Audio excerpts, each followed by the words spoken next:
All right, well, let's start on our backs. Knees bent, feet flat. We'll start moving sooner than later, but just take it easy for a moment. Let your shoulder blades down. Lengthen the tailbone a touch toward the backs of the knees. Maybe wiggle your toes, letting them soften back down toward the floor.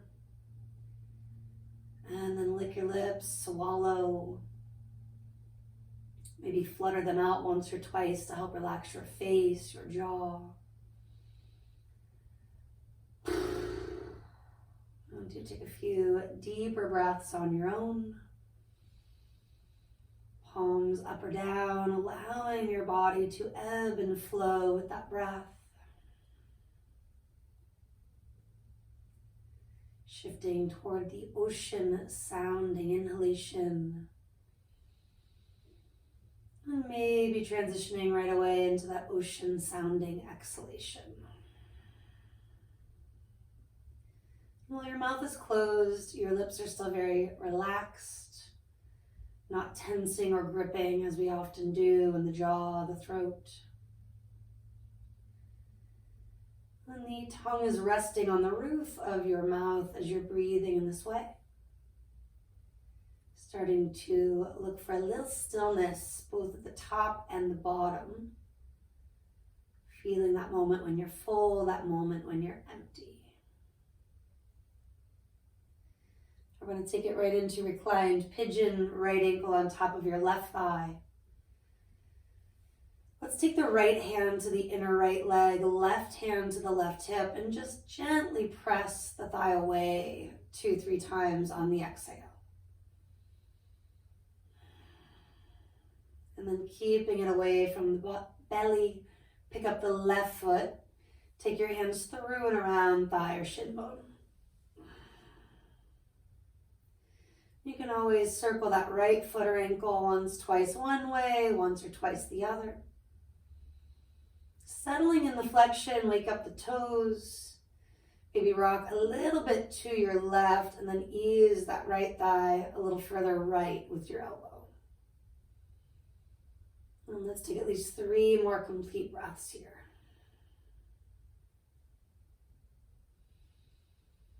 Good time to open the mouth if you just need a little bit more of a deep release, a cooling effect mentally or physically.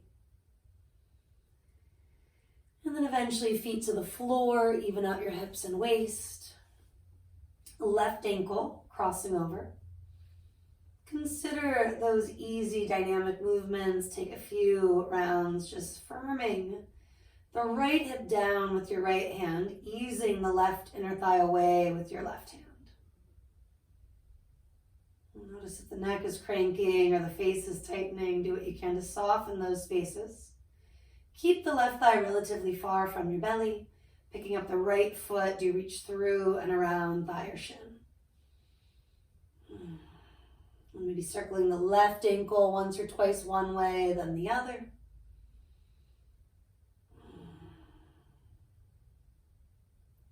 Spreading your toes.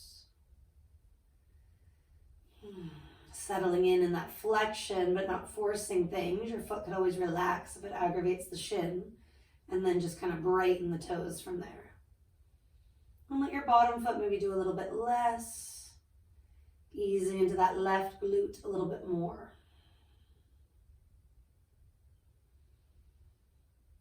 Time to sigh or even flutter it out, encouraging that feeling of relaxing the jaw. And then do bring your feet to the floor.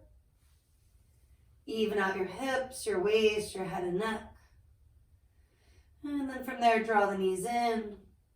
Big toes together, or at least toward each other. Circle the legs, passing through butterfly a few times each way. Circling it out using the arms as opposed to the legs here. Letting your legs maybe get a little more passive. And the circles maybe a little bit bigger. And then guide your knees wider. Let's take it to a happy baby. Holding on to the outer ankles could be enough. More ankle rotations if you want them. Holding the outer feet to get into that low back region a little bit more. Of course, starting to rock and sway, getting into the neck, the shoulders. Tipping your head the opposite way as the hips. And maybe even reaching out through one heel, then the other. If my head is going right, my heel is extending left. And then if my head is moving left, my heel is extending right. Bring it all back to center, maybe extending through both legs for the next 3 or so breaths. The knees can always unlock a little or a lot, not forcing anything in the inner thigh and groin, but going for that range of motion. And then maybe you slide hands behind your head and neck, maybe you bring hands to the heart, rolling it up for the next 3 breaths or so. A crunch-like shape in Upavista Konasana, the wide-legged pose. And lingering a little bit longer, choosing to relax the spots that don't need to do as much work as they tend to want to do, like the face, the shoulders, the fingers.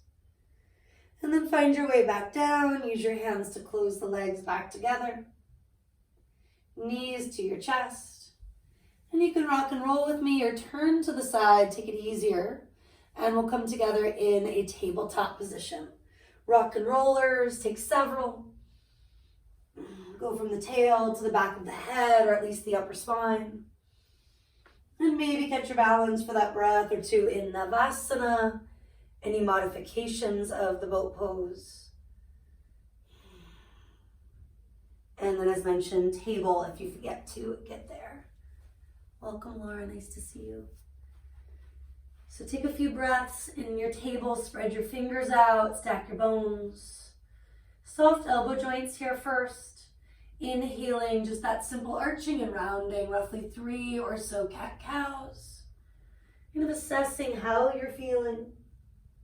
Sometimes that gives us more information on what we really need over the next minute or two. Choosing to move in a way that is mindful as you explore. With that said, you can always curl the toes under. Sometimes we need that stretch. It just feels more stable. You could also spin the fingers towards your knees and work this away for the next 30 seconds or so. Still arching and rounding, or maybe adding some rocks, some little circles. If you feel pulled to a different variation right away, go for it. I'll offer up a few, but there are so many.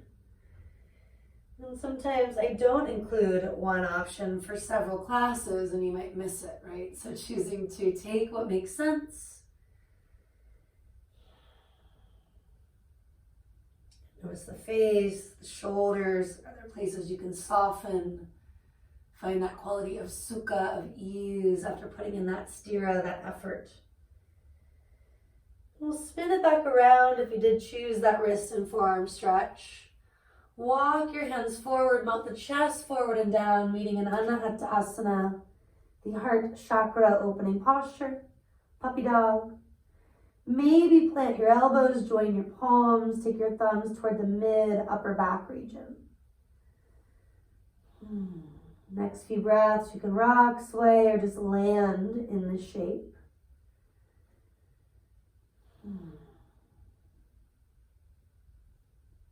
Setting an intention for your practice if that's resonating right now.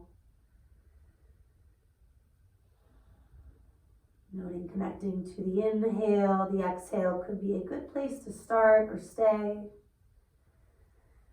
Bring you back to the here and the now again and again. Releasing your hands down, climb on up toward all fours. Curl your toes, lift your hips, and let's pull to downward facing dog. A few moments to get into it. A little turnout if you are stiff in the neck and shoulders. Maybe some calf stretching, a little bit more release by shaking the head and neck, yes and no if that's feeling welcome. Maybe even swaying your hips and heels right to left once or twice. Or kind of hang on the side that needs it for another breath or two. And then let's all walk hands to toes. Maybe shake your head a little yes, a little no here. You can always go slower than a shake. It's like you are turning it gradually. Then bend your knees a lot. Next inhale, start to roll it up. Add the breath or two to find your mountain pose. Standing tall, feet parallel. Roll your inner thighs back. Rock a little forward into the toes and then back into the heels. Maybe a little right to left, just noticing those different habits we all have. Feeling what it is to stand tall. Then weaving in some shoulder rolls, inhaling to shrug. Exhale, release. Just a couple more. Inhale. Exhale. And then from here, do take the right arm on top of the left. It could be as easy as giving yourself a hug or eagle bind. Backs of hands or fronts of palms touch.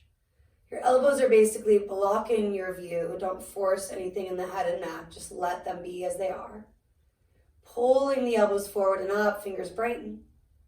Still hugging the shoulders back and maybe a little bit down if they started to shrug. Now breathe into the space right behind your heart. The input page. I'm going to mute you, Angel. And then do release your arms. And you'll do the second side. So left arm over right. Or whichever one you didn't do, that basic hug, backs of hands or fronts of palms. Notice again, anything wonky, sometimes we want to just look or have that stability of the drishti and our head and neck kind of move right or left. Notice. You might also have the tendency for the chin to jut forward. So feel the back of your shoulders, the skull move back as the elbows pull forward. And then maybe another breath to sending it where you need it most. Often it's in the outer ribs, the back of the chest. And you'll release. You can always shake and shimmy for a breath or two. And a few more basic shoulder rolls or make it a little bigger.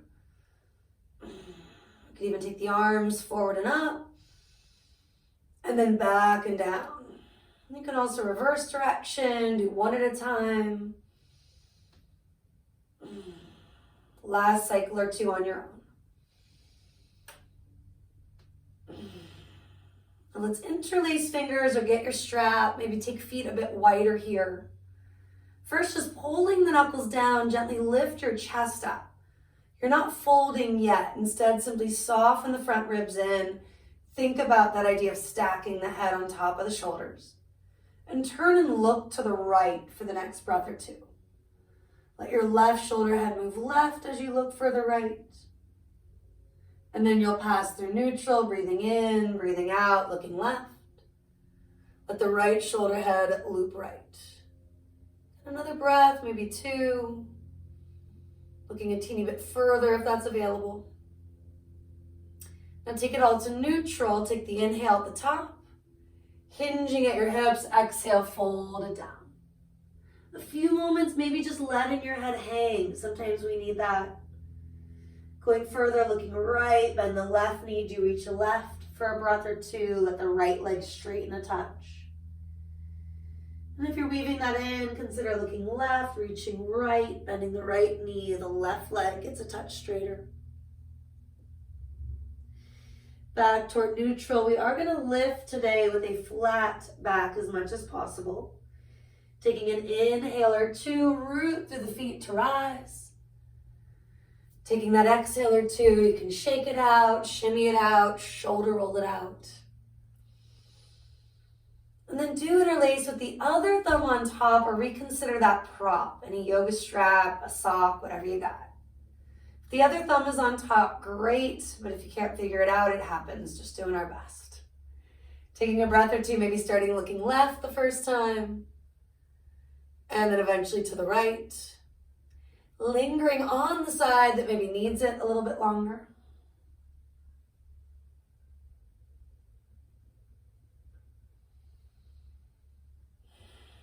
And then eventually inhale, open the chest, melt the shoulders. Hinging at your hips, exhale, you'll fold back down. Any amount of looking right, reaching left, and vice versa. Or just a little ebb and flow here with these arms can be nice. Inhaling to maybe a third of the way, half lift kind of thing.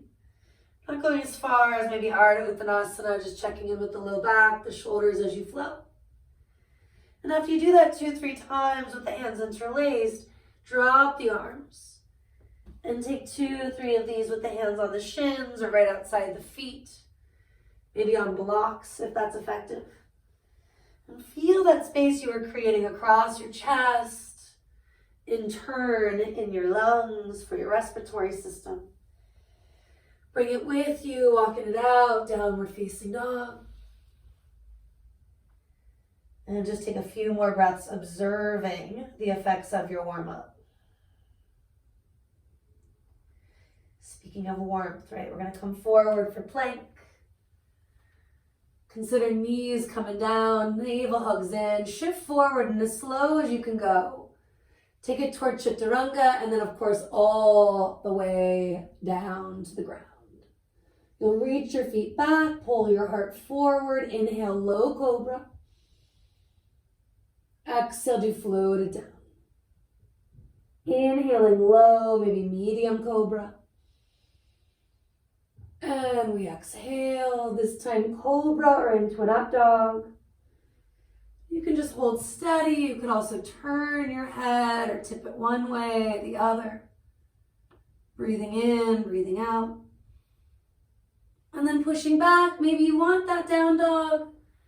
Maybe it's best to be in a puppy dog, a child's pose, take a few cat-cows.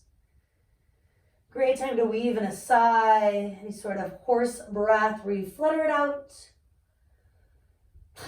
Even that lion's roar, scrunch the face, stick the tongue out. And flowing it together, inhale, plank.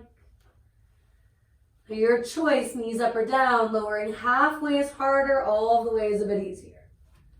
Inhaling cobra or up dog. Push back, exhale, down dog. Maybe you want to go through that again and again, building some more heat, some fluidity. Maybe it's time to rest, taking it easy for the next several breaths in a child's pose, a puppy dog. Whatever you need to reconnect to your breath, to the here, the now. Whatever you're working, maybe another big sigh or two, a horse breath, a lion's roar.